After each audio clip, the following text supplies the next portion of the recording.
Lorenzo Silva vuelve a sorprender con una de sus obras. En esta ocasión, el escritor ha presentado en la Delegación de Cultura de la Junta de Andalucía su obra Niños feroces, donde el protagonista, un aprendiz de escritor, tendrá que pasar por diferentes aventuras hasta conseguir lo que tanto ansía. Hay una peripecia de un personaje que vive unos acontecimientos históricos en los años 30 y 40 del siglo pasado, en la Guerra Civil Española, en la Segunda Guerra Mundial.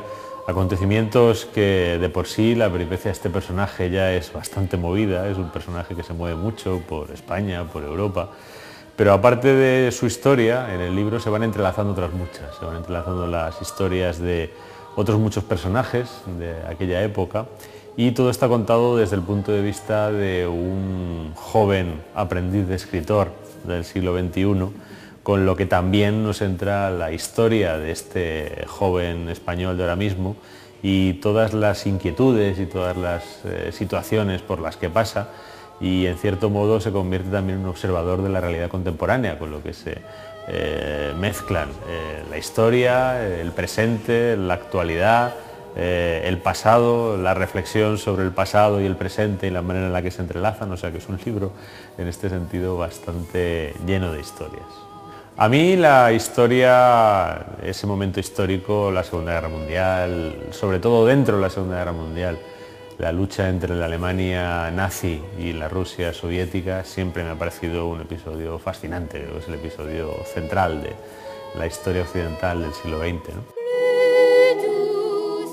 La novela tiene como entorno diferentes etapas históricas de las que su protagonista intenta aprender, aunque termina cometiendo en el presente errores que no supo solucionar en el pasado. No había encontrado la manera de acercarme a él porque era una historia ajena, era una historia en la que no me sentía implicado. Encontré la manera de sentirme implicado cuando descubrí que hubo españoles que estuvieron en el centro de ese conflicto, pero no solo en la División Azul, que eso más o menos era conocido, ¿no? Un contingente de tropas que hubo en un sector del frente, además, sino durante toda la campaña. Gente que incluso estuvo hasta el final, que estuvo incluso en la defensa y caída de Berlín. Y eso fue lo que me llamó la atención, encontrarme una historia que no era muy conocida y que era una historia con la que tenía que ver, porque era una historia sobre la Segunda Guerra Mundial, pero vista desde el punto de vista de compatriotas, de personajes españoles a los que podía entender mejor o incluso en algunos aspectos no entender, porque muchas veces uno se pregunta qué hacían esos españoles en Berlín cuando ya Hitler había perdido la guerra y cuando nadie los obligaba a estar allí. En cada libro uno deja muchos trozos y sobre todo los deja regados entre los personajes.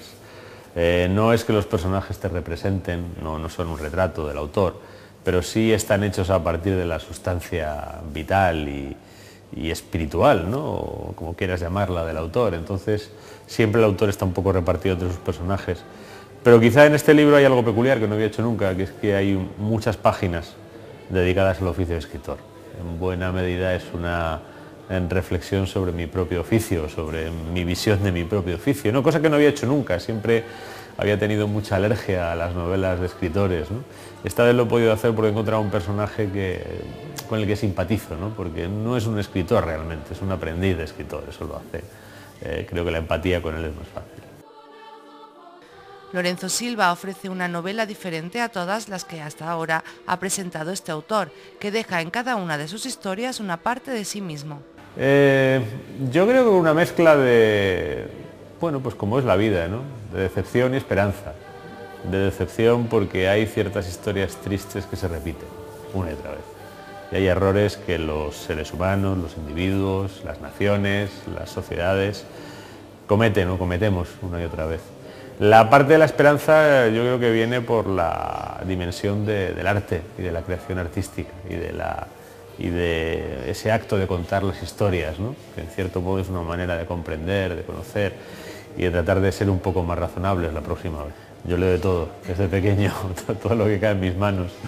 Y leo bastantes novelas, aunque hay novelistas que les gusta decir que no leen nunca novelas, yo leo novelas, me interesa mi oficio también como lector.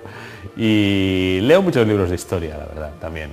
Bueno, últimamente hay libros muy buenos que te enseñan mucho y que te hacen repensar la historia que nos han contado siempre para buscar nuevas maneras de contarla, que eso es algo que a mí me interesa mucho como novelista. La sorpresa acompañará al autor durante todo el viaje que supone estar inmerso en esta historia en la que nada pasa porque sí y donde todo tiene importancia.